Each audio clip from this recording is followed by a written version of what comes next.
Now let's go ahead and talk about some common functions, and let's talk about some graphs of these functions. Now we're just going to look at the basic functions right now that you might run into. The first function, we talked about a linear function already, so let's just kind of quickly go into this. You can plot points, so if you wanted to graph this function, you could plug -2, -1, 0, 1, and 2 into it, and of course you can easily get the corresponding y values. Now if I were to plot all of these points on graph paper, then basically what I would get is I would get a picture that looks something like this. And you can see, like when x is 0, y is 2, right? And then when x is 1, y is 5. When x is 2, y is 8, and so forth. Okay, so that's basically just going to be your basic linear function, and we've already talked about how to graph that. Now this number 2 is really just a knockoff of a linear function, and we've already talked about it. This is the constant linear function. So f of x equal 3 is basically the same as y equal 3. So, no matter what x equals, y is going to always be 3. So that function is just going to be the horizontal function right here. So no matter where you're at on the graph, the y value is always going to be 3. And of course, if we change the value, then of course we would get a function that's either farther up or farther down if we change the value 3 to something else. Another graph is just your basic quadratic function here, but the function f of x equal x squared. Well, if x is -2, then -2 squared is 4. If x is -1, -1 squared is 1, and so forth. 0 squared is 0, 1 squared is 1, 2 squared is 4. So if you wanted to graph that one, you just plot those points, and when you plot those points, like you're going to get this point here, -2, 4. You're going to get -1, 1. I know it's not giving you exactly, but it's because I don't feel like taking the time to look for the point. 0, 0 is going to be on there. 1, 1 is going to be on there. 2, 4 is going to be on there. And so forth. So, and you connect those dots and you get the parabola. Okay, so that's another one of your basic graphs. Now, the next one here, f of x equals the square root of x. Its domain is all non-negative real numbers. So you can plug 0 in, and because the square root of 0 is 0. You can plug 1 in, the square root of 1 is 1. But when you plug 2 in, the square root of 2 is not, it's not a real friendly number. It's like 1.414. So I just kind of gave you an approximation of 2. So what you might want to do if you want to graph this is you might want to look for numbers that actually you can take the square root of and get a whole number, like 4. If I take the square root of 4, I can easily get y equals 2, and the square root of 9 will easily yield y equals 3. So when I graph that one, basically what I would want to do is I would want to, let's turn this one off. I know when x is 0, y is 0, so I'd plot that point. And then when x is 1, y would be 1, so I'd plot that point. But then when x is 4, y would be 2, so I'd plot that point. And you'd have to go all the way out here to x is 9, and then plot y equal 3 to get that point. But basically, you're going to get a graph that kind of comes up and goes through like this, and that's what it looks like. So that's basically, it's really kind of the upper half of a sideways parabola. So that's y equal square root of x, because that's y equal positive square root of x. If I did the minus version, I'd get the bottom half. So we'll talk more about that later. But that's y equals square root of x. Okay, the next one I want to talk about is y equal x cubed, or f of x equals x cubed. Well, here you can plug these numbers in: -2, -8, -1, -1, 0, 0, 1, 1, 2, 8. Well, if you plug those numbers in, you know, if you plug, let me back this out just a little bit. Okay, so if I plugged -2 in, I would get a point way down here, -8. And then if I plug -1 in, I'm going to get -1. And then if I plug 0 in, I'm going to get 0. And if you plug 1 in, you're going to get 1. If you plug 2 in, you're going to get 8. So basically, you're going to get something that looks a little bit, it kind of comes up here, and then bends right in here, and then starts going up again right here. So that's what you're going to get. And here's the picture of it. So there you can see that, you know, this point is the point -1, 1. Down here somewhere we have the point -2, -2. Where are you at? -8. There we were. All right, -2, 8. And then over here you have the point 1, 1. And then of course you have the point 2, 8. You know, up here in this neighborhood.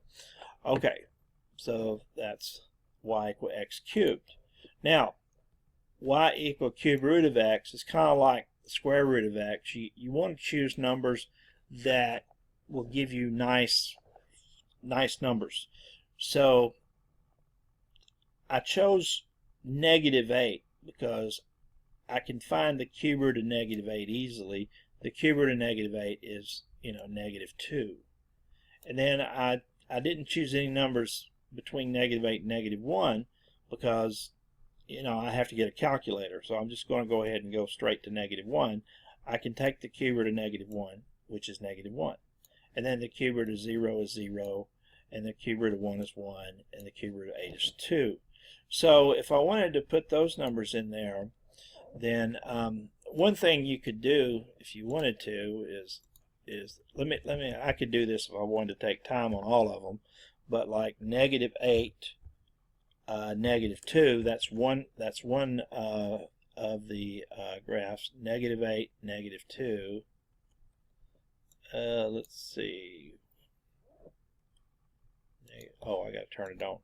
Okay, so there's -8, -2, and then the other one was what? -1, -1, -1.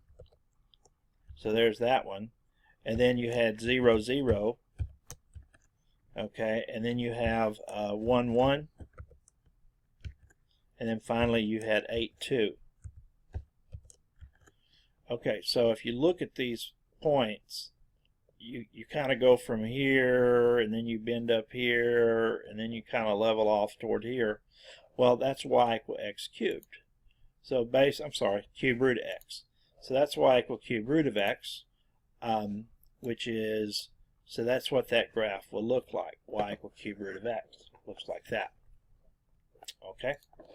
Now, let me get rid of these guys real quick. Okay, now, what else do we have here? Well, we've got the absolute value of x, so we can talk about that.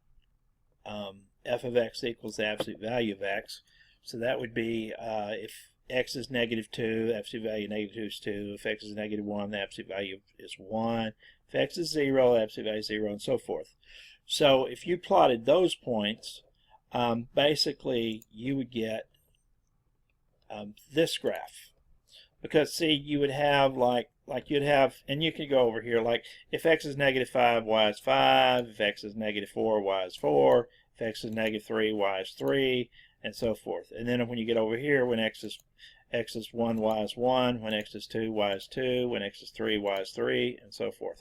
So that's the absolute value of x. Now the next one is actually called the greatest integer function, and it's a little tricky. Basically, what it tells you is it returns the greatest integer that's not less than the number. So, for instance, if you have 0 you're going to get 0. But if you have 0.1, you're still going to get 0. Or if you have 0.2, you're still going to have 0.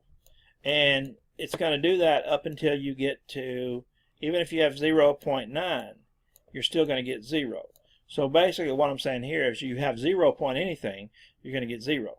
But once you get to 1, then you're going to have 1. So if you have 1, you're going to get 1. If you have 1.1, you're going to get 1. If you have 1.2, you're going to get 1, and so forth.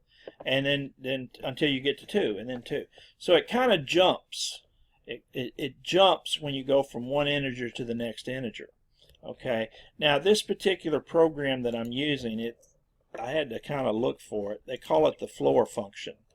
Okay, and so let me kind of blow it up a little bit so we don't have to look at the whole thing. Some people call it the step function, but basically notice right here that from here at 0 you're going to get 0. But if you slide along here at 0 point anything you're going to get 0. But as soon as you get to 1, well, you're not going to get that point right there is a ghost. It's not really there. Okay, because it jumps right here. So once you hit 1, you get the 0.11. But 1 point anything is 1.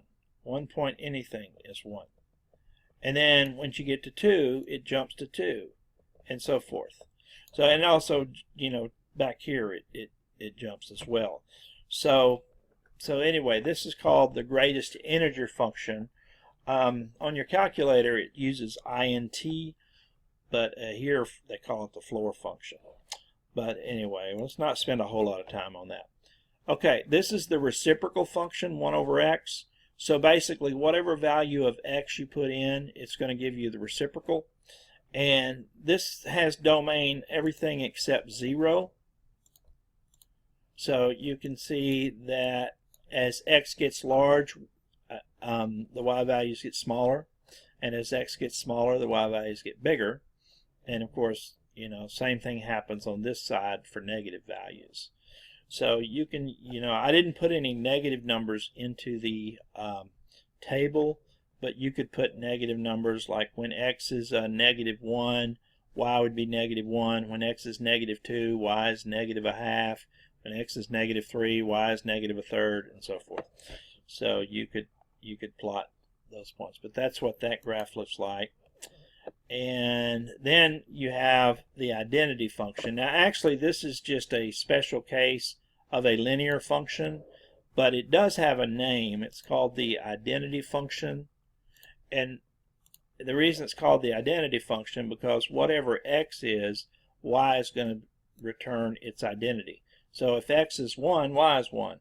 If x is 1.04, y is 1.04. If x is 1.17, y is 1.07. If x is -0.6, y is -0.6. So the x and y values always have the same value on this function. And so that's your basic function.